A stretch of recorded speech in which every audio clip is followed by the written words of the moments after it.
kagala, mountain place, ocean view, beach resort. Sa Bocana, Cavite rin siya mga kagala. Ang ganda ng view niya. Mga kagala, dito naman kami ngayon sa mountain place, ocean view. Isa rin napakagandang lugar dito sa Ternate, Cavite. Sa Bocana rin po ito. May tatanong lang po natin kung ano yung mga kailangang bayaran dito sa loob.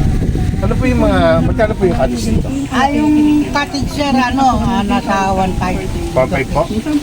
Basta yung mga street namin, wala po basta tumakas. Wala po entrance. Magano po kayo ng cottage. Po, yun lang, no? Tapos, wala na pong korte sa parking, Wala na sa po. pagkain.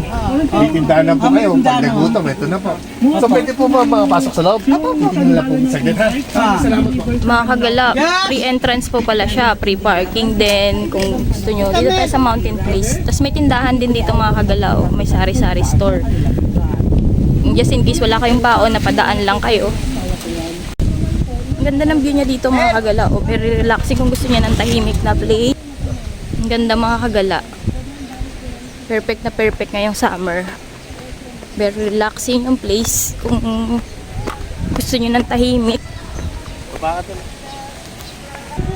Magkano nga yung bayad daw sa cottage? 1.5 daw to. Ito yung mga kwarto niya, oh. Yan, oh. Okay. Yung mga cottage na, no? Ito yung mga cottage daw mga Kwarto kagala na po ay pala, yung pinaka-cottage nila.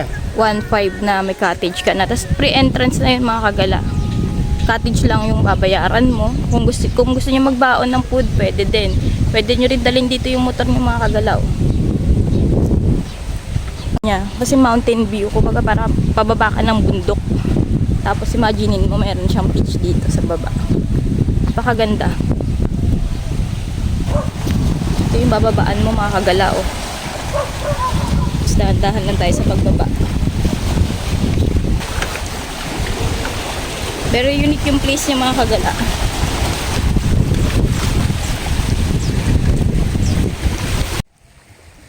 Ito mga kagala, may mga ibon pa.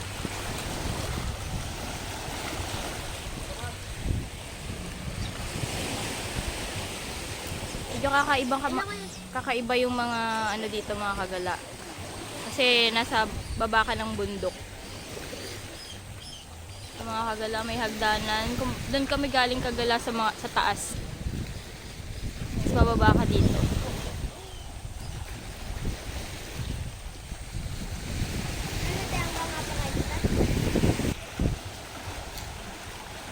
Perfect yung view mga kagala. Kung gusto niyo ng relaxing, hindi masyadong crowded, wala pa masyadong mga tao, mga kagala.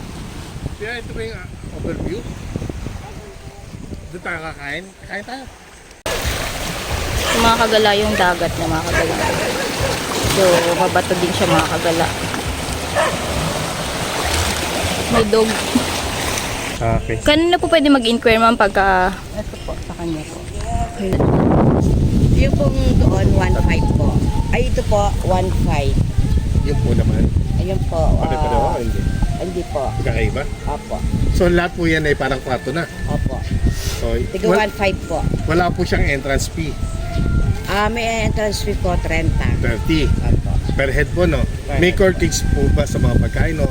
Wala po. Wala naman po. Ang corkage po yung may, yung may rice cooker. Ay, may electric may gagamitin. Pag may tent ka po dala, may bayad din. Opo, 300 po, corkage. 300 po.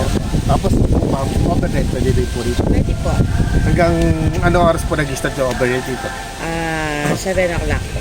Until 7. ng umaga po. Ganun po ano lang. So, ma'am, Sa 12 hours po yung 12 hours po. Sige, subukan mo tumawag. Naka-video ka. Sige. Naka-video ka. Makikita ka rito kung anong kalokohan mo. Ano ba? Naka-video kayo. Ang ganda ng view mga kagala oh. Saan yung video?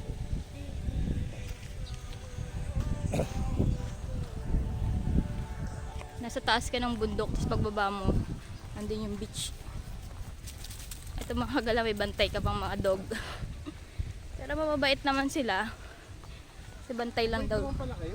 Bantay lang daw sila dito mga kagala. Sila yung caretaker. Mga dog.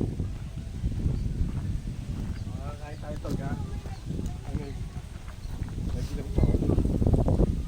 Ganda. Ganda ng view. Very, very relaxing. May nangyayos po dito. Tapos dito, hindi mainit. Dito, lapu-lapu. Ano kaya? Oh, May nangingisda rin dito, kuya. Opo, mga lapu-lapu mga ganyan po wala. Ganyan kalaki. Ito yung overview.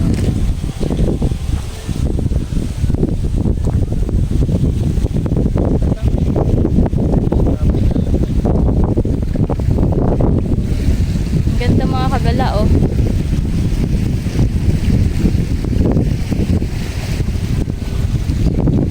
mahal. Okay.